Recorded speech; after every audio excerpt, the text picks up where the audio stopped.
Welcome to this video entitled Gastrointestinal Infections and Enterotoxigenic Poisonings. We will now look at a few key concepts. 1. The etiology of infectious diarrhea includes bacteria, viruses, and protozoans. Viral infections are the leading cause of diarrhea in the world. 2. Fluid and electrolyte replacement is the cornerstone of therapy. Oral rehydration therapy is preferred in most cases of mild and moderate diarrhea. The necessary components of oral replacement therapy are glucose, sodium, potassium, chloride, and water. 3. Antimicrobial therapy often is not indicated for enteritis because many cases are mild and self-limited or are viral in nature. 4. When antimicrobials are used for enteritis, they should be active against the most likely pathogen based on clinical symptoms, epidemiologic patterns, and resistance patterns in the area. 5. The most common pathogens for travelers' diarrhea include enterotoxigenic Escherichia coli, Shigella, Campylobacter, Salmonella, and viruses. 6. Patient education and prevention strategies are important in preventing and treating travelers' diarrhea. Prophylaxis with antibiotics is appropriate in certain situations. 7. Common pathogens responsible for food poisoning include Staphylococcus, Salmonella, Shigella, and Clostridium. Gastrointestinal (GI) infections encompass a wide variety of syndromes from mild gastroenteritis to life-threatening systemic infections. Dehydration from gastrointestinal infections is the second leading cause of morbidity and mortality worldwide, especially in infants and children younger than 5 years of age. From 1992 to 2000, the median incidence of diarrhea for all children younger than 5 years of age was 3.2 episodes per child year. The incidence of diarrhea was higher in younger children, with 4.8 episodes per child per year among children aged 6 to 11 months in comparison with 1.4 episodes per child per year for 4-year-olds. Younger children also had a higher risk for death from acute dehydrating diarrhea. For children younger than 1 year of age and those aged 1 to 4 years, the median mortality rates were 8.5 and 3.8 per 1,000 children per year, respectively. Overall, the median mortality for children younger than 5 years of age was 4.9 per 1,000 per year. Although this was a decrease from 13.6 per 1,000 per year during 1955 to 1979 and 5.6 per 1,000 per year during 1980 to 1989, diarrhea remains a severe disease in children, especially in those younger than 1 year of age. In the developing world, the risk of death is highest among young children, but in developed countries such as the United States, most of those who die of diarrheal illness are elderly. According to data from the National Center for Health Statistics, for the 9-year period from 1979 to 1987, there were an average of 3,171 deaths per year from diarrheal disease, of which 51% were among patients over 74 years of age, 27% were 55 to 74 years old, and 11% were younger than 5 years of age. Similarly, a study of the McDonnell-Douglas Health Information System database revealed that 25% of all hospitalizations and 85% of all mortality associated with diarrhea involve the elderly, equal to or older than 60 years old. Other groups at risk for GI infections include travelers and campers, immunocompromised patients such as those with the acquired immunodeficiency syndrome (AIDS), patients in chronic care facilities, and military personnel assigned overseas. A variety of pathogens can be responsible for acute infectious diarrhea. Viruses are the most common cause of gastroenteritis in children. Bacterial species that are commonly associated with infectious diarrhea in the United States are Shigella species, Salmonella species, Campylobacter species, Yersinia species, Escherichia species, Clostridium species, and Staphylococcus species. Although not a major cause in North America, Vibrio species is a leading cause of bacterial gastroenteritis on a global scale. This chapter focuses on the bacterial and viral etiologies of GI infections such as Vibrio cholerae, Escherichia coli, Salmonella, Shigella, Campylobacter jejuni, rotaviruses, Norwalk-like viruses, astrovirus, and enteric adenovirus.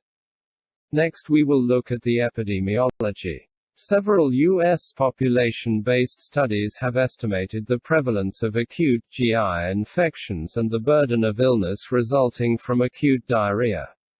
Based on these studies, the estimates by the Centers for Disease Control and Prevention (CDC) suggest that 211 million episodes of acute gastroenteritis occur each year in the United States, resulting in over 900,000 hospitalizations and over 6,000 deaths. Although infectious diarrhea in the United States is often self-limited, the economic burden of GI infections still remains enormous. Diarrheal illness accounts for 2 to 3.7 million doctor visits and 200,000 hospitalizations per year in children younger than 5 years of age in the United States.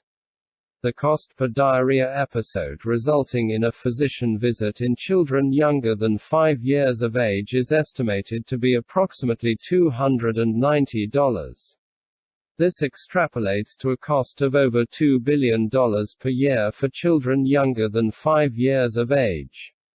In a study of claims data from a large insurance database from 1993 to 1996 for children younger than 5 years of age with diarrhea, an annual average rate of 35 hospitalizations and 943 outpatient visits per 10,000 children occurred. 6 deaths (0.08%) occurred during this period. The median payments, in constant $1998 for hospitalization decreased from $2,528 in 1993 to $2,101 in 1996. The median payment for outpatient visits was $47. The total payments for combined diarrhea-associated hospitalizations and outpatient visits averaged $7.1 million in 1998 per year, with hospitalizations accounting for 3/4 of these payments. In addition, 50% of diarrheal illnesses lead to at least one full day of lost activity by patients or the parents of patients. This results in a total projected cost of diarrheal disease of $23 billion per year in the United States based on estimated medical costs and lost productivity. In addition, travelers' diarrhea interferes with planned activities or work in 30% of those affected, accounting for unknown but substantial direct and indirect lost dollars because of decreased productivity. We will now look at the clinical presentation. In patients with GI illnesses, a careful history and physical examination are crucial in providing clues to the likely etiology. An organism-specific diagnosis is necessary for the appropriate management and treatment in moderate to severe cases. Unfortunately, the methods for diagnosis of diarrheal disease vary widely in clinical practice. One practice guideline recommends selective approaches to improving cost-effectiveness of stool cultures. Fecal testing is recommended in patients with community-acquired diarrheal illnesses lasting for more than 1 day in patients with a recent use of antibiotics, day care center attendance, hospitalization, or illness accompanied by fever, bloody stools, systemic illness, or dehydration. In hospitalized patients, fecal testing for standard bacterial pathogens, Campylobacter, Salmonella, Shigella, etc., or ova and parasites is not recommended for diarrhea that occurs 3 days after the start of hospitalization owing to low yield, except in persons 65 years of age and older with comorbid disease, neutropenia, or human immunodeficiency virus (HIV) infection. Microscopic examination for fecal polymorphonuclear cells or a simple immunoassay for the neutrophil marker lactoferrin can further provide evidence of an inflammatory process and increase the yield of culture for invasive pathogens in patients presenting with fever or bloody stool. For community-acquired or traveler's diarrhea, stool samples should be sent for culture of Salmonella, Shigella, Campylobacter, and Escherichia coli O157, H7. A careful history may further point to specific etiologic agents. Bloody diarrhea may indicate enterohemorrhagic Escherichia coli. Outbreaks should prompt consideration of Staphylococcus aureus, Bacillus cereus, Clostridium perfringens, Vibrio, Salmonella, Campylobacter, Shigella, or Escherichia coli infection.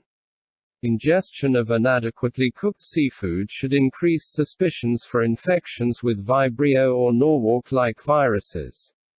Antibiotics predispose patients to cytotoxigenic Clostridioides difficile. Travel to tropical areas increases the chances of developing enterotoxigenic Escherichia coli, viral, Norwalk-like or rotaviral, and parasitic infections, Giardia, Entamoeba, Strongyloides, and Cryptosporidium. For patients who develop diarrhea after 3 days of hospitalization, 15% to 20% of cases are due to Clostridioides difficile.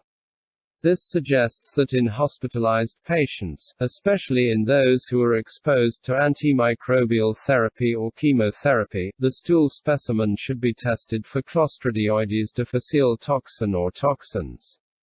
In immunocompromised hosts, a wide range of viral, bacterial, and parasitic agents should be tested. Next we will discuss the treatment of diarrhea. Let's begin with the general approaches to treatment. Rehydration therapy. Fluid replacement is the cornerstone of therapy for diarrhea regardless of etiology. Initial assessment of fluid loss is essential for rehydration, but an accurate baseline weight may not be available. Acute weight loss is the most reliable means of determining the extent of water loss. Clinical signs can be helpful in determining approximate deficits, Table 111-1. Serum electrolyte concentrations should be measured. Physical assessment generally is more reliable in young children and infants than in adults. Glucose-based oral rehydration therapy, abbreviated as ORT, reverses dehydration in nearly all patients with mild to moderate diarrhea. Treatment failure is infrequent, 3% to 6%. Oral rehydration therapy offers the advantages of being inexpensive and non-invasive and does not require hospitalization for administration. In those who are able to take oral fluids, oral rehydration therapy is superior to administration of intravenous IV fluids. In addition, thirst drives oral rehydration therapy and provides a safeguard against overhydration. Glucose-based oral rehydration therapy generally does not decrease the duration of diarrhea or stool volume, but it does prevent dehydration, which is responsible for most diarrheal deaths. Weight loss of 9% to 10% is considered severe and requires IV fluid replacement with Ringer's lactate or normal saline. Intravenous therapy is also indicated in patients with uncontrolled vomiting, the presence of a paralytic ileus, stool output greater than 10 ml per kilogram per hour, shock, or loss of consciousness. Rapid IV rehydration is preferred over more prolonged deficit replacement regimens for restoring extracellular fluids and electrolytes because it more effectively re-establishes gastrointestinal and renal perfusion. Table 111.1 summarizes fluid replacement guidelines for each dehydration category.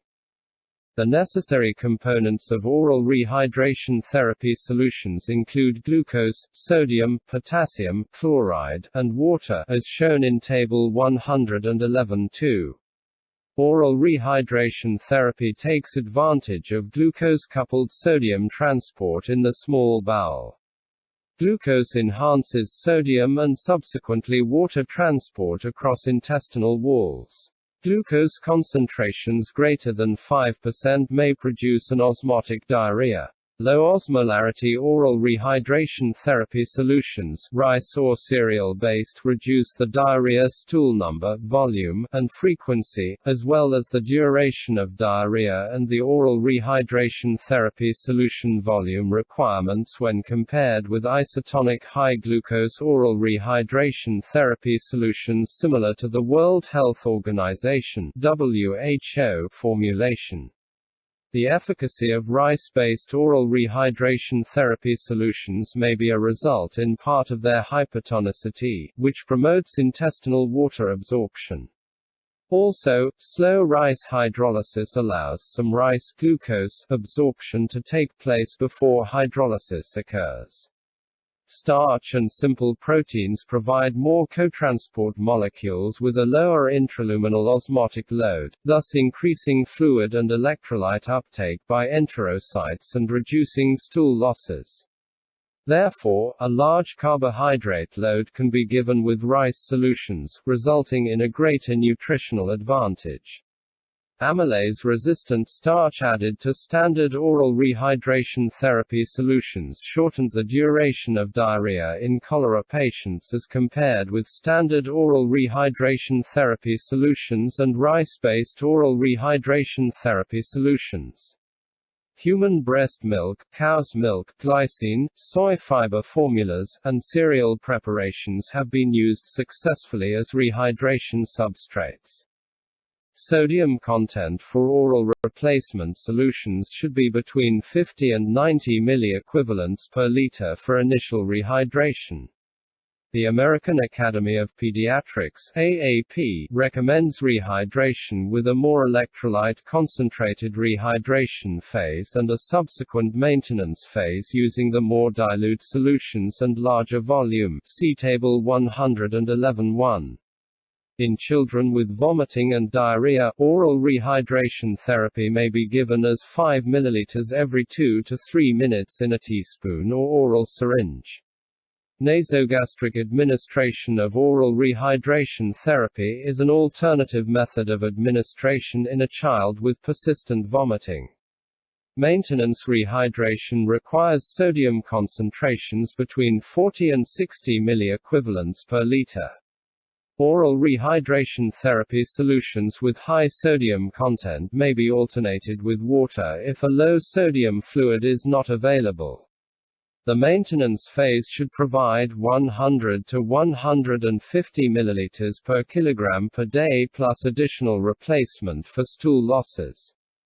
Clear fluids, such as soda, apple juice, broth, and Gatorade, are hyperosmolar solutions that may draw free water into the gut lumen and cause hyponatremia. Use of these solutions should be avoided. Early refeeding as tolerated is recommended. The AAP guidelines recommend age-appropriate diet resumption as soon as dehydration is corrected. Breast milk, lactose-free soy formula, and cow's milk-based formulas often can be continued. Early initiation of feeding has shortened the course of diarrhea. In a study of severely malnourished children younger than 5 years of age with diarrhea, using a standardized protocol of slower oral rehydration, immediate feeding, and intensive management of complications resulted in a significant reduction of mortality as compared with standard therapy. Initially, easily digested foods, such as bananas, apple sauce, and cereal, may be added. Foods high in fiber, sodium, and sugar should be avoided. Lactase deficiency may be exacerbated among known lactase-deficient patients and may persist up to 10 days. After starting rehydration therapy, parents should be instructed to observe the child for a reversal of the signs of dehydration, increased stool consistency, and decreased stool frequency.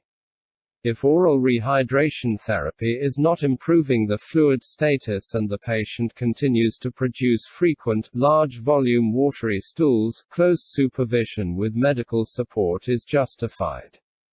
Pause the video and carefully scrutinize Table 111.1 summarizing clinical assessment of degree of dehydration in children based on percentage of body weight loss before advancing to the next slide. Pause the video and carefully scrutinize Table 111.2 summarizing a comparison of common solutions used in oral rehydration and maintenance before advancing to the next slide. Next we will discuss antimicrobial therapy. The indiscriminate use of antimicrobial therapy in GI infections produces increases in antimicrobial resistance, side effects of antimicrobial agents, and the threat of superinfections owing to eradication of normal flora.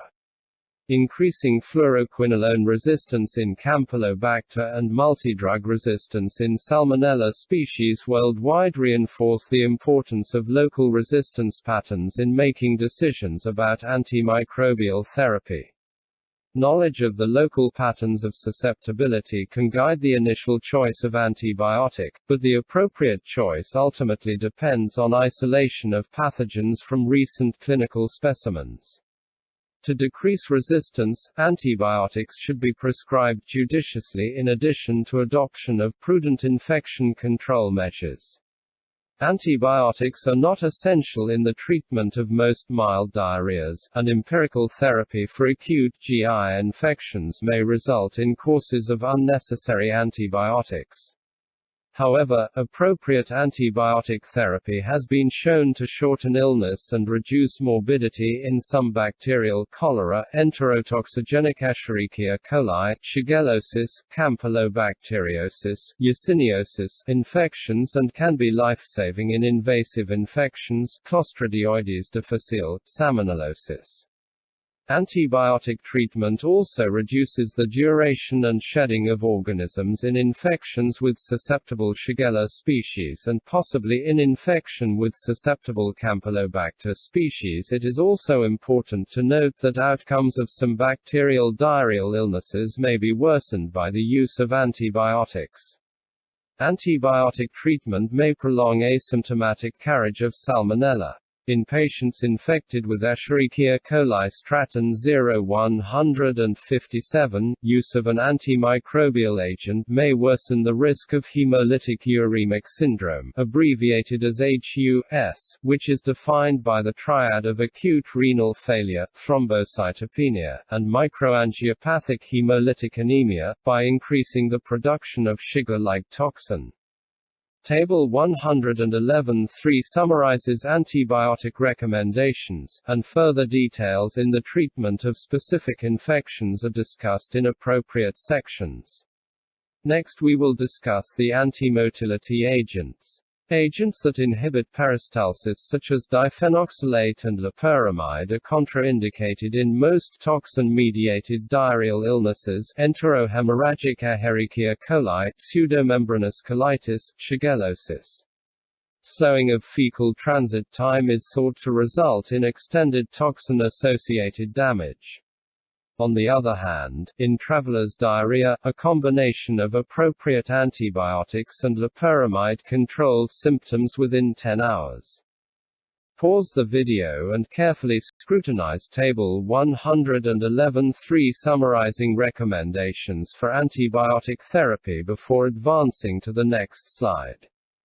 Pause the video and carefully scrutinize Table 111.3 summarizing recommendations for antibiotic therapy before advancing to the next slide.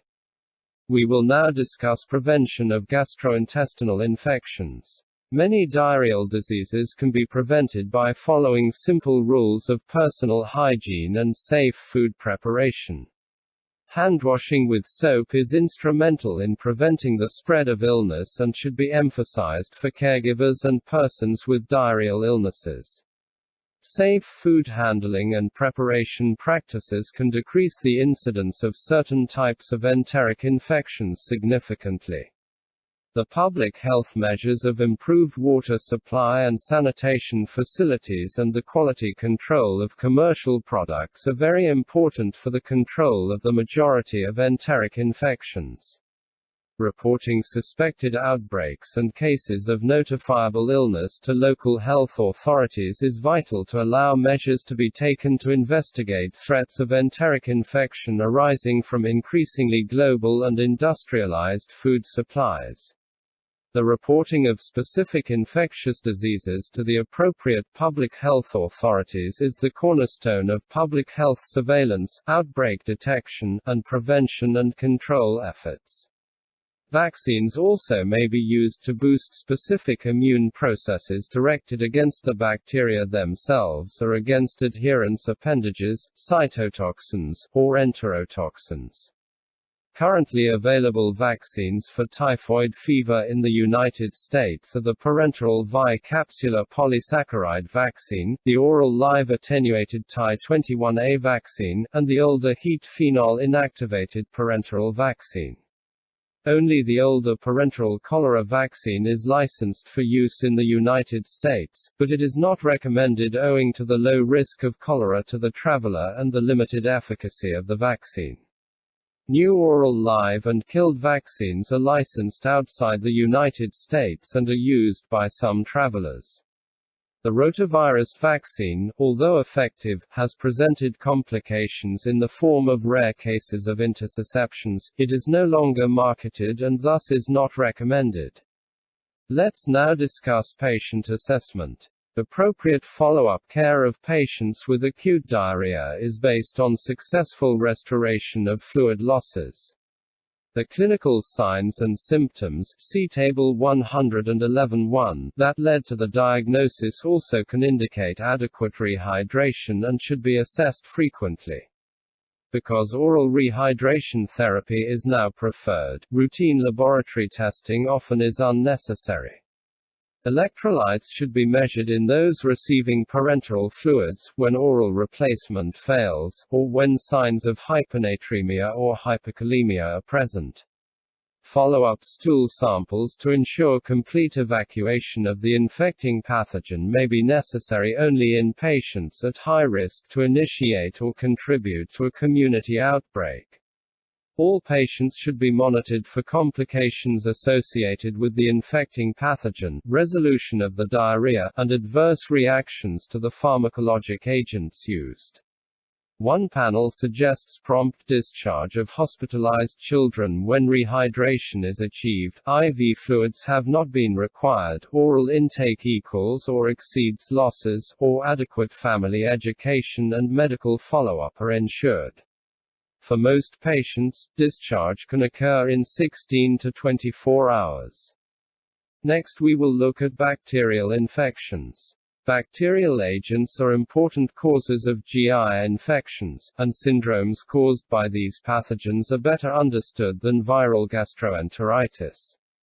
For a simple generalization, the bacterial pathogens presented in this section are divided into either those which cause watery enterotoxigenic diarrhea or those which cause dysentery invasive diarrhea. Watery diarrhea is usually self-limiting, whereas those who present with dysenteric symptoms, such as fever, tenesmus, and blood and/or pus in the stool, require close monitoring and intensive follow-up. Clinical signs and symptoms of these two broad categories are presented in the Table 111(4). We will now look at enterotoxigenic cholera-like diarrhea cholera, that is Vibrio cholerae. Let's begin with the epidemiology. Cholera has been endemic in the Ganges Delta, West Bengal, Bangladesh, and southern Asia including Southeast Asia since at least 1817. A 1994 outbreak of a multidrug-resistant strain of cholera among Rwandan refugees resulted in more than 20,000 deaths. Cholera epidemics in 1991 and 1998 caused more than 1 million deaths in Latin America. As international travel has increased, the occurrence of cholera in the United States also has increased. Cholera has been reported in all major regions of the United States. However, the incidence, 1 case per 1 million persons, is extremely low. Vibrio cholerae 01 is the most common serogroup associated with epidemics and pandemics. Within this serogroup, there are two biotypes, classic and L-Tor. The 6 pandemics since 1817 presumably were caused by the classic biotype, and the 7th pandemic introduced the L-Tor biotype. In 1992, a new serogroup, Vibrio cholerae 0139 Bengal, appeared in India and spread rapidly through Southeast Asia. Vibrio cholerae 0139 also has been isolated from food production animals in the Netherlands. 4 mechanisms for transmission have been proposed, including animal reservoirs, chronic carriers, asymptomatic or mild disease victims, and water reservoirs. A relatively large inoculum of 103 to 106 is required for infection if water is the vehicle and 102 to 104 if the vehicle is food. Approximately half the people infected with Vibrio cholerae 01 are symptomatic, whereas only 1% to 5% of those infected with Vibrio cholerae 0139 manifest symptoms. The hallmark of cholera is the production of watery diarrhea, and severe dehydration may develop within a few hours, causing death within 24 hours. An estimated 25% to 50% of cases are fatal if left untreated.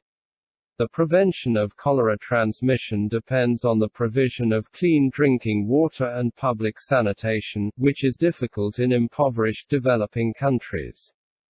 Next we will discuss the pathogenesis. Vibrio cholerae is a gram-negative bacillus sharing similar characteristics with the family Enterobacteriaceae. Most pathology of cholera results from an enterotoxin, that is cholera toxin, produced by the bacteria. Conditions that reduce gastric acidity, such as the use of antacids, histamine receptor blockers, or proton pump inhibitors or infections with Helicobacter pylori, increase the risk for clinical disease. Cholera toxin stimulates adenylate cyclase, which increases intracellular CAMP and results in inhibition of sodium and chloride absorption by microvilli and promotes the secretion of chloride and water by crypt cells. The toxin likely acts along the entire intestinal tract, but most fluid loss occurs in the duodenum. The net effect of the cholera toxin is isotonic fluid secretion, primarily in the small intestine, that exceeds the absorptive capacity of the intestinal tract, primarily the colon. This results in the production of watery diarrhea with electrolyte concentrations similar to that of plasma. Next we will look at the clinical presentation. The average incubation period for Vibrio cholerae infection is 1 to 3 days. The clinical presentation can vary from asymptomatic to life-threatening dehydration owing to watery diarrhea. The onset of diarrhea is abrupt and is followed rapidly or sometimes preceded by vomiting. Initial stools generally do not have the rice water appearance that is classically noted with cholera. Fever occurs in less than 5% of patients, and the physical examination correlates well with the severity of dehydration. In the most severe state, this disease can progress to death in 2 to 4 hours if not treated.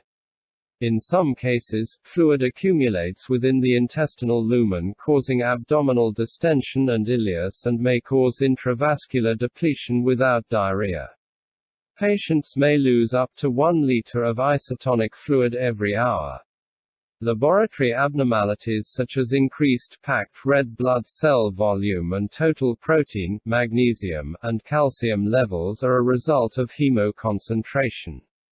Hypoglycemia, seizures, fever, and mental alterations are seen more often in children, perhaps as a reflection of the greater degree of dehydration and electrolyte losses observed with diarrhea in children. Other complications include metabolic acidosis, prerenal azotemia, iatrogenic water intoxication from over-rehydration, and aspiration pneumonia. Children, the elderly, and pregnant women are at an increased risk of complications due to cholera. Pause the video and carefully scrutinize Table 111 for summarizing. Acute infectious diarrhea clinical syndromes, watery versus dysenteric, before advancing to the next slide. We will now discuss the treatment of cholera. Regardless of the serotypes, the primary goal of therapy is restoration of fluid and electrolyte losses caused by watery diarrhea. Oral rehydration therapy is the preferred method of rehydration, and several studies showed reduction in fluid requirements by 32% to 35% when rice-based instead of glucose-based. Oral rehydration therapy solutions are used, 50 to 80 grams rice instead of 20 grams glucose per liter. In patients who cannot tolerate oral rehydration therapy, IV Ringer's lactate solution can be used.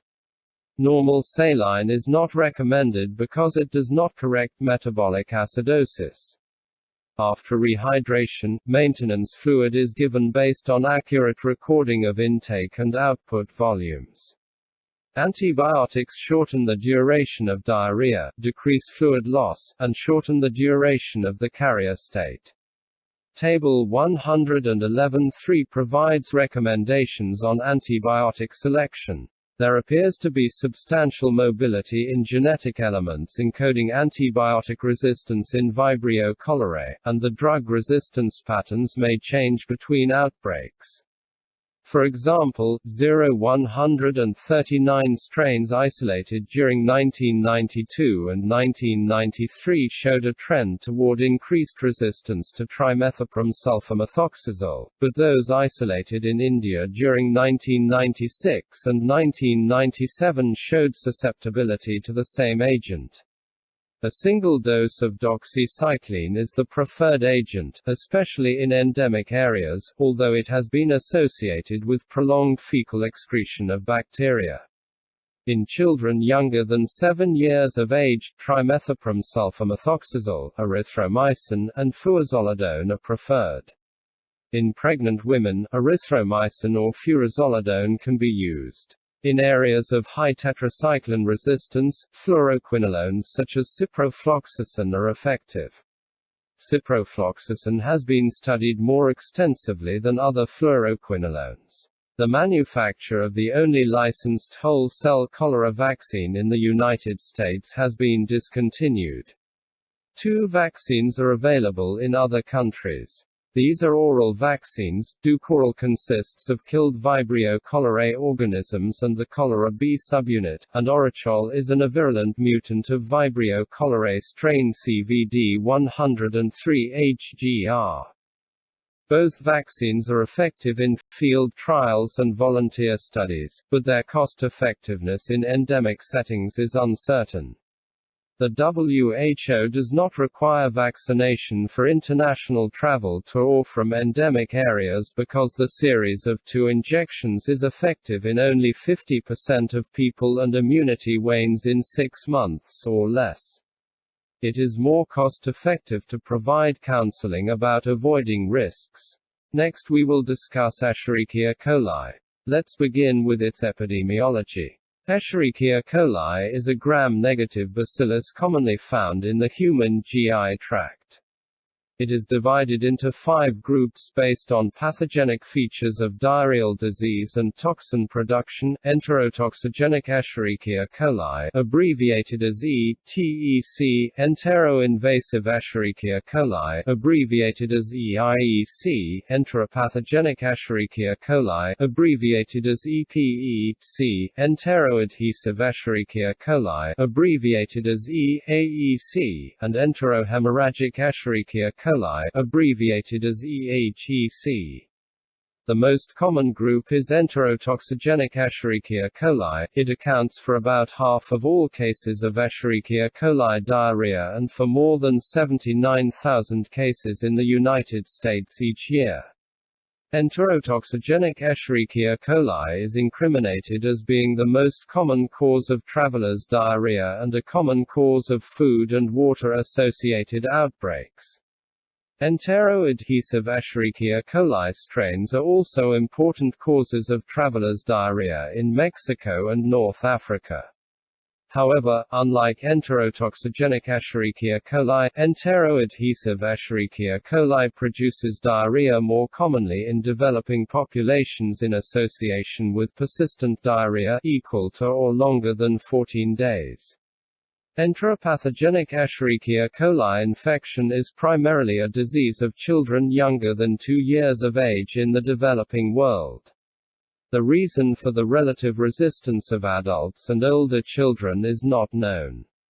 Recognized as a common and potentially deadly cause of infectious diarrhea, enterohemorrhagic Escherichia coli is believed to be the major etiologic factor responsible for the development of hemorrhagic colitis and HUS.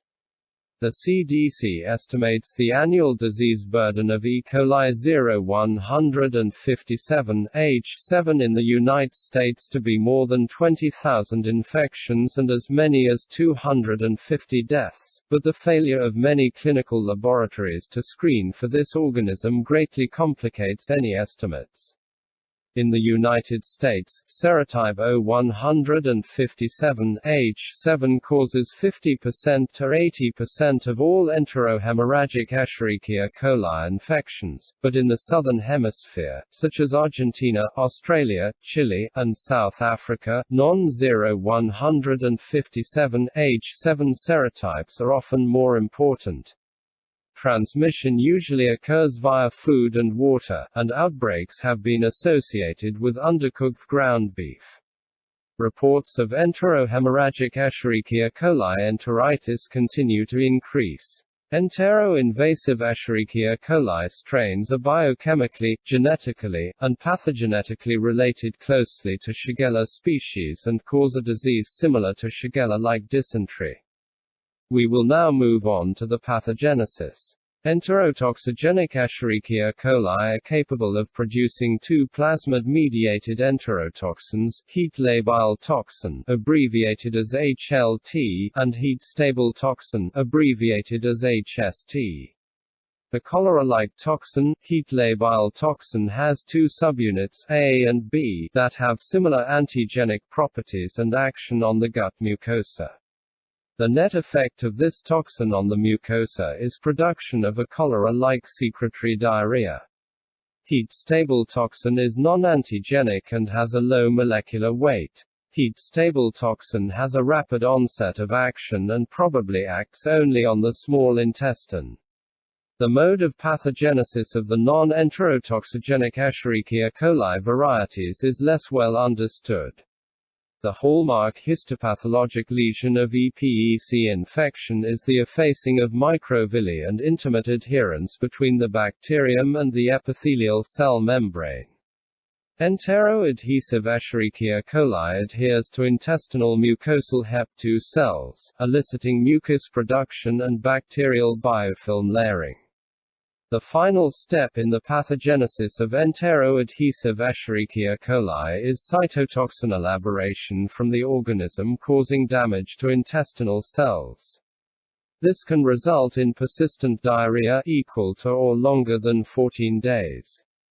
The pathogenicity of enterohemorrhagic Escherichia coli is related to the production of cytotoxins, commonly called Shiga-like toxins because of their resemblance to the Shiga toxin of Shigella dysenteriae. Entero-invasive Escherichia coli invades the colonic epithelium. We will now move on to the pathogenesis. Enterotoxigenic Escherichia coli are capable of producing two plasmid-mediated enterotoxins, heat labile toxin, abbreviated as HLT, and heat-stable toxin, abbreviated as HST. The cholera-like toxin, heat labile toxin, has two subunits, A and B, that have similar antigenic properties and action on the gut mucosa. The net effect of this toxin on the mucosa is production of a cholera-like secretory diarrhea. Heat-stable toxin is non-antigenic and has a low molecular weight. Heat-stable toxin has a rapid onset of action and probably acts only on the small intestine. The mode of pathogenesis of the non-enterotoxigenic Escherichia coli varieties is less well understood. The hallmark histopathologic lesion of EPEC infection is the effacing of microvilli and intimate adherence between the bacterium and the epithelial cell membrane. Enteroadhesive Escherichia coli adheres to intestinal mucosal Hep2 cells, eliciting mucus production and bacterial biofilm layering. The final step in the pathogenesis of enteroadhesive Escherichia coli is cytotoxin elaboration from the organism, causing damage to intestinal cells. This can result in persistent diarrhea equal to or longer than 14 days. The pathogenicity of enterohemorrhagic Escherichia coli is related to the production of cytotoxins, commonly called Shiga-like toxins because of their resemblance to the Shiga toxin of Shigella dysenteriae. Entero-invasive Escherichia coli invades the colonic epithelium. Next we will discuss clinical presentation. Nausea and watery stools, with or without abdominal cramping, are characteristic of the disease caused by enterotoxigenic Escherichia coli. Usually there is no blood or pus in the stool. Signs and symptoms depend directly on the extent of fluid loss, which in most cases is subclinical. Most enterotoxigenic Escherichia coli diarrhea is typically abrupt in onset and resolves within 24 to 48 hours without complication. The clinical features of enteroadhesive Escherichia coli diarrhea are characterized as watery, mucoid, secretory diarrhea with low-grade fever and little or no vomiting. Common symptoms of enteropathogenic Escherichia coli infection include profuse watery diarrhea, vomiting, and low-grade fever. Symptoms from enterohemorrhagic Escherichia coli infection can be severe, with as many as 11 to 12 bloody stools per day. Cramping and severe abdominal pain are common. Nausea occurs in about 2/3 of patients, and vomiting occurs in less than a third. Symptoms usually last 1 week. The white blood cell (WBC) count is elevated and accompanied by a left shift, but patients often remain afebrile. Stool cultures should be performed when enterohemorrhagic Escherichia coli is suspected. Death may occur rarely, usually as a result of hemolytic uremic syndrome. Entero-invasive Escherichia coli infection presents most commonly as watery diarrhea, which can be indistinguishable from the secretory diarrhea seen with enterotoxigenic Escherichia coli, but in a minority of cases, patients experience the dysentery syndrome, manifested as blood, mucus, and leukocytes in the stool with tenesmus and fever. We will now discuss the treatment of Escherichia coli diarrhea. The cornerstone of management of diarrheogenic Escherichia coli infection is to prevent dehydration by correcting fluid and electrolyte imbalances. Oral rehydration therapy is often life-saving in infants and children. Treatment of enterohemorrhagic Escherichia coli infection is primarily limited to supportive care, which may include dialysis, hemofiltration, transfusion of packed erythrocytes, platelet infusions, and other interventions as indicated clinically. Severe disease may require renal transplant. Bismuth subsalicylate and loperamide are effective in decreasing the severity of enterotoxigenic Escherichia coli diarrhea. Next we will discuss a clinical controversy. Loperamide should not be used in patients with fever or dysentery because antimotility agents are contraindicated in the management of diarrhea due to enterohemorrhagic Escherichia coli. There is evidence that the use of such agents can increase the risk for development of hemolytic uremic syndrome, possibly by delaying intestinal clearance of the organism and thereby increasing toxin absorption. Although antimicrobial prophylaxis with doxycycline, trimethoprim sulfamethoxazole, or a fluoroquinolone is effective in preventing enterotoxigenic Escherichia coli diarrhea, the growing problem of antibiotic resistance and the possibility of adverse effects from antimicrobial agents deter recommendations of prophylaxis. Instead, experts recommend avoiding risk factors while traveling. In addition, if significant disease occurs, bismuth subsalicylate given 4 times daily may alleviate symptoms, and empirical antibiotics may shorten the duration of the disease. Fluoroquinolones, e.g., ciprofloxacin, norfloxacin, and ofloxacin, are the most commonly recommended agents owing to increasing antimicrobial resistance among other drug classes. Vaccines that target colonization factor antigens are under development for enterotoxigenic Escherichia coli infection. A number of antibiotics have been used to treat enteropathogenic Escherichia coli, but multiple antibiotic resistance is common.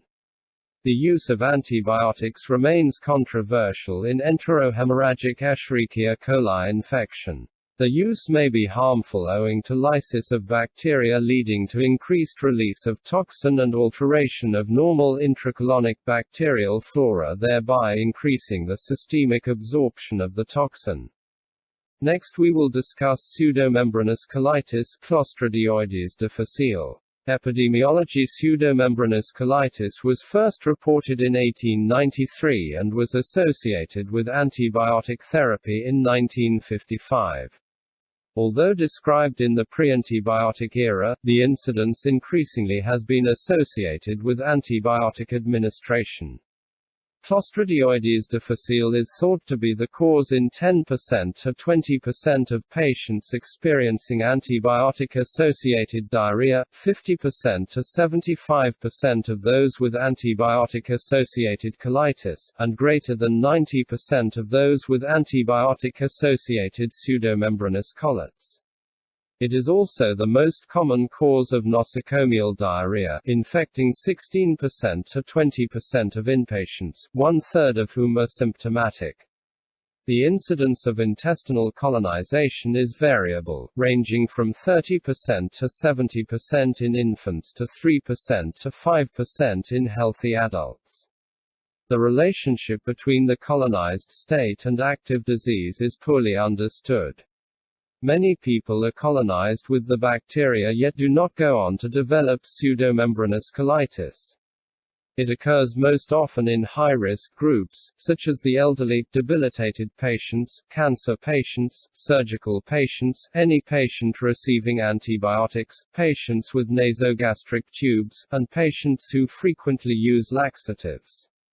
Pseudomembranous colitis has been associated with use of broad-spectrum antimicrobials, including clindamycin, ampicillin, or third-generation cephalosporins. Other agents that have been implicated, albeit at a lower incidence rate, include aminoglycosides, erythromycin, fluoroquinolones, trimethoprim sulfamethoxazole, and surprisingly, vancomycin and metronidazole, 2 of the most commonly used antimicrobials for treatment of Clostridioides difficile. Next we will discuss the pathogenesis of pseudomembranous colitis. Clostridioides difficile is a gram-positive spore-forming anaerobic bacillus and causes a toxin-mediated disease. Once antibiotics disrupt normal colonic flora and colonization of Clostridioides difficile occurs, 2 toxins, A and B, are released to mediate diarrhea and colitis. Toxin A is the major pathogenic factor and has been characterized as an enterotoxin that causes intestinal fluid secretion, mucosal injury, and inflammation through actin disaggregation, intracellular calcium release, and damage to neurons.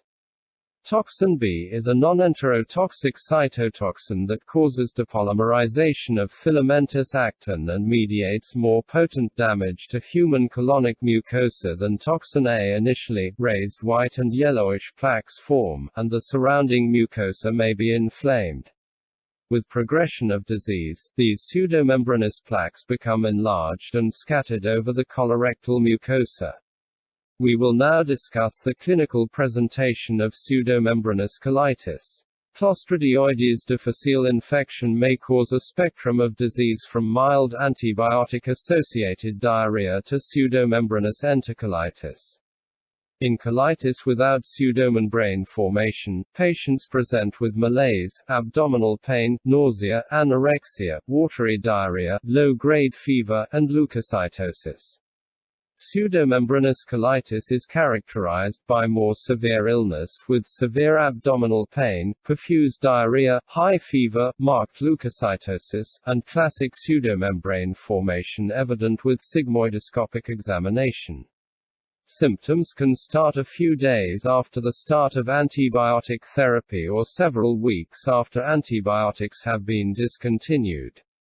The onset of illness is often abrupt. Clostridioides difficile infection should be suspected in patients experiencing diarrhea with a recent history of antibiotic use within the previous 2 months, or in those whose diarrhea began 72 hours after hospitalization.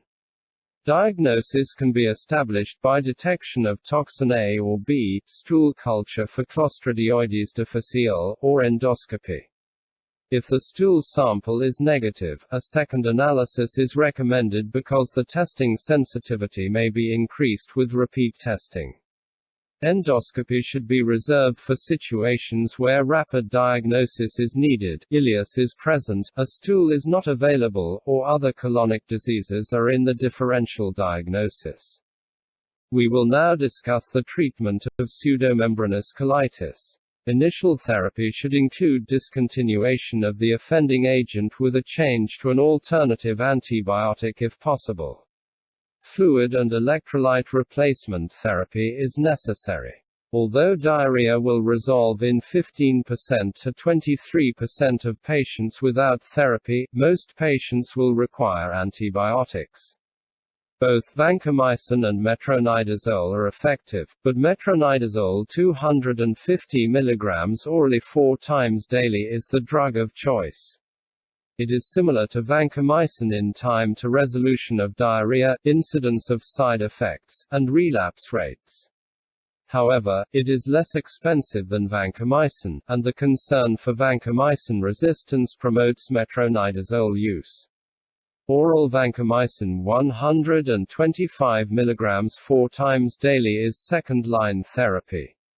Its use is appropriate in the following situations: the patient has not responded to oral metronidazole, the organism is resistant to metronidazole, the patient is allergic or intolerant to metronidazole, treatment includes ethanol-containing solutions, the patient is either pregnant or younger than 10 years of age, the patient is critically ill because of Clostridioides difficile diarrhea or colitis, the duration of diarrhea is reduced to 3 versus 4.6 days with metronidazole, and there is evidence suggesting that the diarrhea is caused by Staphylococcus aureus.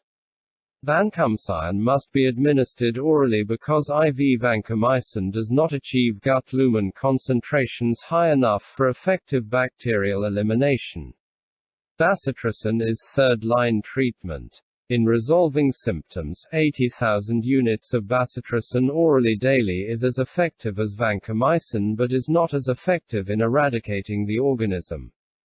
Bacitracin's poor taste, which reduces patient adherence, limits its use. Teicoplanin and fusidic acid have been effective in resolving symptoms and eradicating the organism. Relapse after antibiotic treatment occurs in about 20% to 25% of patients and does not appear to be influenced by the choice of initial therapy, dose of drug used, or duration of treatment. Recurrences occur because of the persistence of the spore forms of Clostridioides difficile that are not killed by antibiotic therapy or reinfection by a new strain. Recurrences usually occur 3 to 21 days after antibiotics are stopped.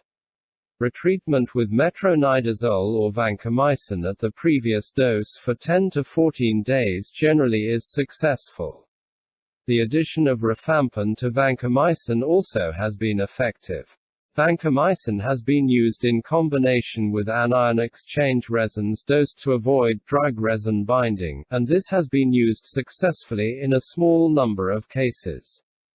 Cholestyramine 4 grams orally 3 to 4 times daily and colestipol 5 grams orally twice daily have been used as alternatives to antibiotics in mild cases. Drugs that inhibit peristalsis, such as difenoxylate, are contraindicated in pseudomembranous colitis. Slowing of fecal transit time is thought to result in extended toxin-associated damage.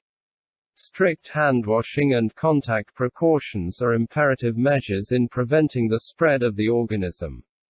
Clostridioides difficile can be cultured in rooms of infected individuals up to 40 days after discharge. Next we will discuss a clinical controversy. Some investigators have found prophylaxis with competing, non-pathogenic organisms such as Lactobacillus species or Saccharomyces species to be helpful in preventing relapse in small numbers of patients.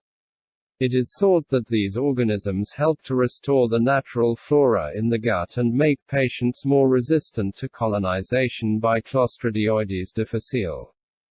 Next we will discuss invasive, dysentery-like, diarrhea bacillary dysentery, shigellosis.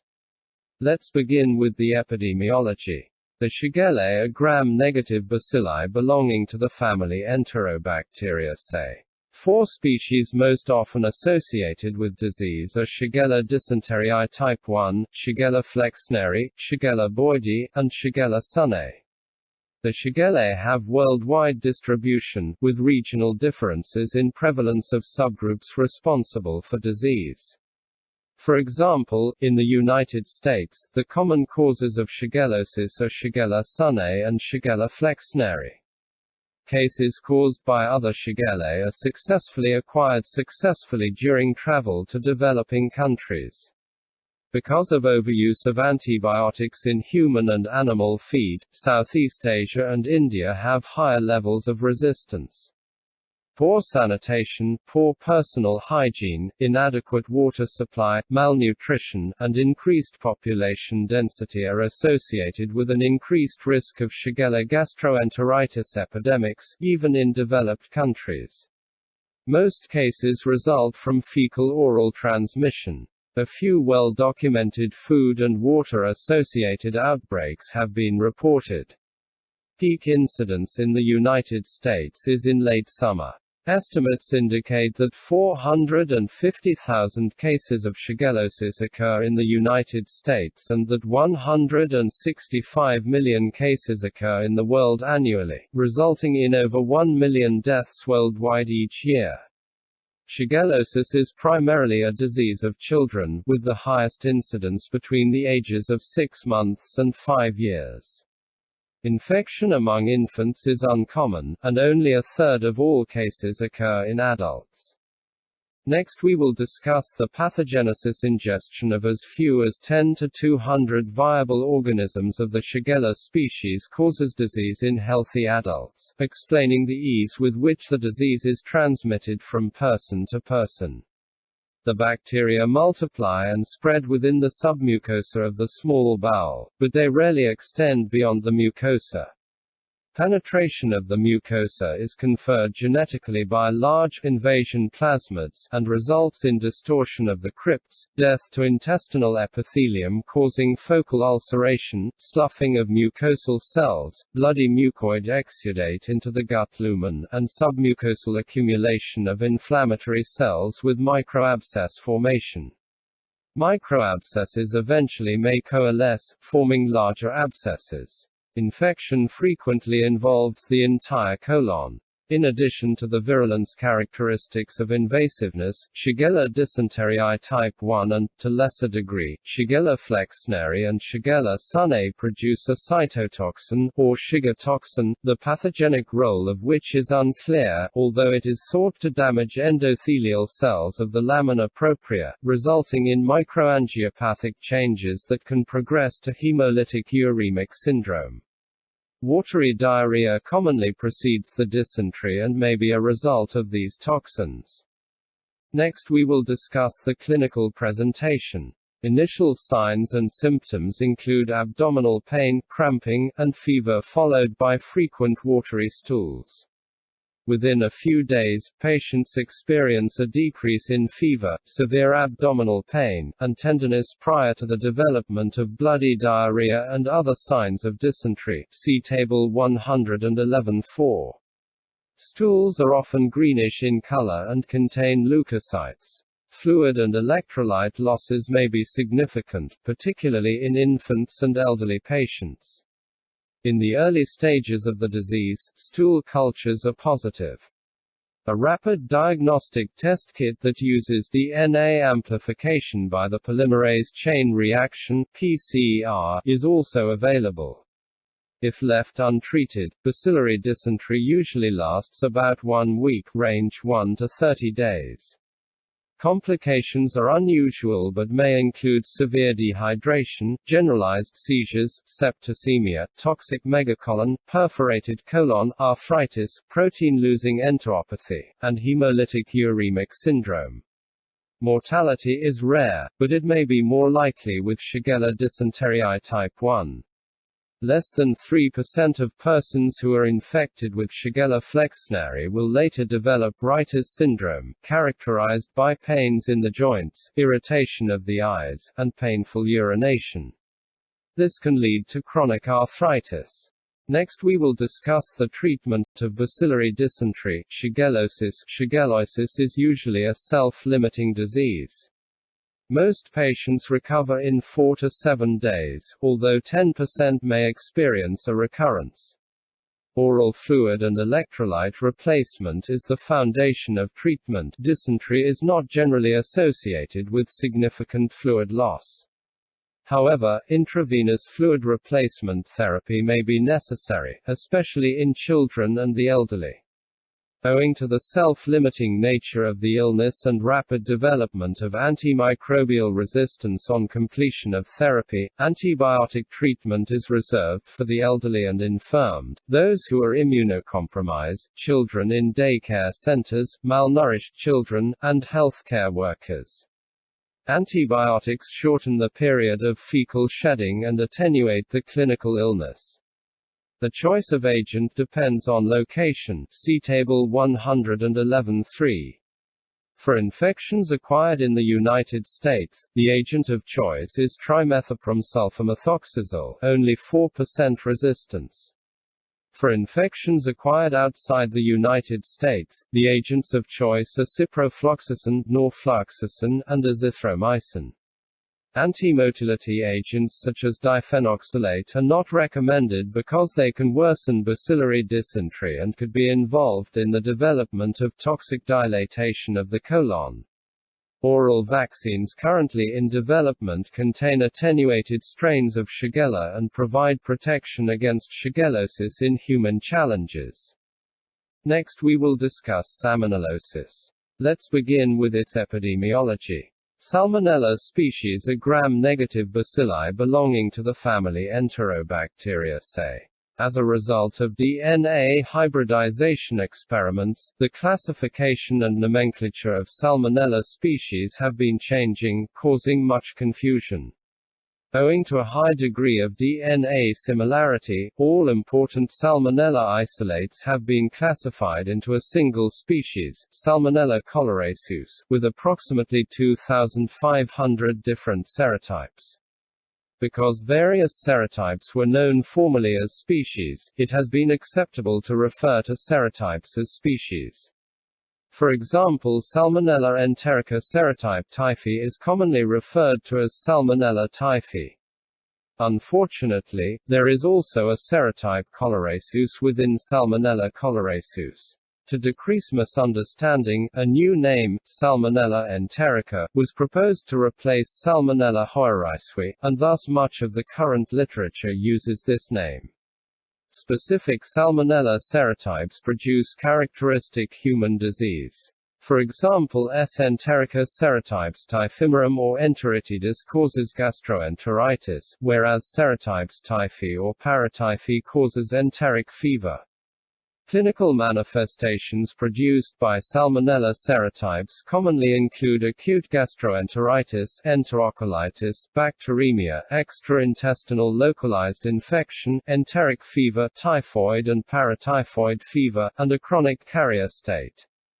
In the United States, approximately 1.4 million cases of salmonellosis, 16,000 hospitalizations, and 600 deaths occur annually. Salmonellosis is a disease primarily of infants, children, and adolescents. Children younger than 5 years of age account for about 25% of all diagnosed cases. Conditions that may predispose to infection include those which decrease gastric acidity, antibiotic use, malnutrition, and immunodeficiency states. Contaminated food or water has been implicated in the majority of cases. Direct fecal-oral transmission occurs less frequently but is particularly important in children. Foods most often implicated in human salmonellosis are poultry products, beef, pork, and dairy products. Pets, particularly reptiles, are a common source of infection. There is decreasing incidence in rates of salmonellosis in the United States. Foodborne outbreaks of enteric fever are rare, and a small number of cases often are associated with international travel, especially to developing countries. The most common Salmonella serotypes are typhimurium and enteritidis, accounting for approximately 50% of isolates from patients. The overall downward trend in rates of salmonellosis is believed to be due to the improved food handling practices and water treatment. And now we will discuss the pathogenesis. The incubation period, symptoms, and disease severity depend on the amount of organism ingested. The inoculum necessary for infection is estimated to less than 1,000 organisms, and this infectious dose is lowered in patients with a cholohydria, that is a gastric pH of less than 4.0. If the organisms survive the gastric acid barrier, mucosal invasion of the small intestine begins. After penetration, microorganisms translocate to the intestinal lymphoid follicles and the draining mesenteric lymph nodes, in addition to the reticuloendothelial cells of the liver and spleen. Thereafter, the ability of organisms to survive and multiply within the mononuclear phagocytic cells of the lymphoid follicles, liver, and spleen plays an instrumental role in the pathogenesis. In the asymptomatic phase, the organisms are sequestered intracellularly. Once the critical number of organisms has been reached, bacteria are released into the bloodstream, and the symptoms of enteric fever are manifested. This dissemination of organisms via bloodstream also causes secondary infection in the liver, spleen, bone marrow, gallbladder, and Peyer's patches of the terminal ileum. After several weeks of infection, recruitment of mononuclear cells and lymphocytes induced by Salmonella is thought to be responsible for necrosis of Peyer patches and the abdominal pain observed in enteric fever. 66 The mechanism by which non-typhoidal Salmonella cause enterocolitis is less well understood. Although a number of enterotoxins have been described in Salmonella, their role remains elusive. Some Salmonella, such as Salmonella enterica serotype coloraceus, which is the most invasive, are frequently associated with bacteremia and metastatic localization, whereas others seldom cause disease. Enterocolitis often is characterized by massive neutrophil infiltration into both the large and small bowel mucosa. The serotypes that are responsible for human illness cause intestinal epithelial cells to secrete interleukin-8, abbreviated as IL-8, a potent neutrophil chemotactic factor. Degranulation and release of toxic substances by neutrophils may contribute to inflammation and result in tissue damage, fluid secretion, or leakage across the intestinal mucosa. And now we will look at the clinical presentation. Let's begin with enterocolitis. Most patients experience symptoms within 72 hours of ingestion of contaminated food or water. Patients often complain of nausea and vomiting followed by abdominal cramps, headache, fever, and diarrhea, although the actual presentation is quite variable. Some patients do not have increased stool frequency, whereas others have more than one stool per hour. Stools generally are loose and may be mucoid or bloody, dysentery-like, or both. Febrile episodes usually range between 100 and 102 degrees Fahrenheit, that is 37.7 and 38.8 degrees Celsius, but may be higher. Some evidence suggests that fever of 104 degrees Fahrenheit, that is 40 degrees Celsius, or higher is associated with shorter bacterial excretion. Diarrhea and fever usually resolve spontaneously within 1 to 5 days but may last 2 weeks. Stool cultures inevitably yield the causative organism if obtained early, i.e., in patients hospitalized less than 3 days. 0.52 Recovery of organisms continues to decrease with time so that by 3 to 4 weeks, only 5% to 15% of adult patients are passing salmonella. Infants and children tend to pass bacteria for longer periods than adults. Some patients may continue to shed salmonella for a year or longer. These chronic carrier states are rare for serotypes other than typhi. We will now discuss bacteremia. Salmonella can produce bacteremia without classic enterocolitis or enteric fever. Bacteremia rarely occurs in older adults, but it can occur in up to 40% of infants. It is also reported more frequently in persons with severe underlying illness or immunosuppression, including AIDS. The clinical syndrome is characterized by persistent bacteremia and prolonged intermittent fever with chills. Stool cultures frequently are negative. This clinical syndrome is most frequent with serotype choleraceus infections, 50%. Leukocyte counts are often within the normal range. And now we will discuss localized infections. Localized infections develop in 5% to 10% patients with bacteremia. Extraluminal infection or abscess formation or both can occur at any site.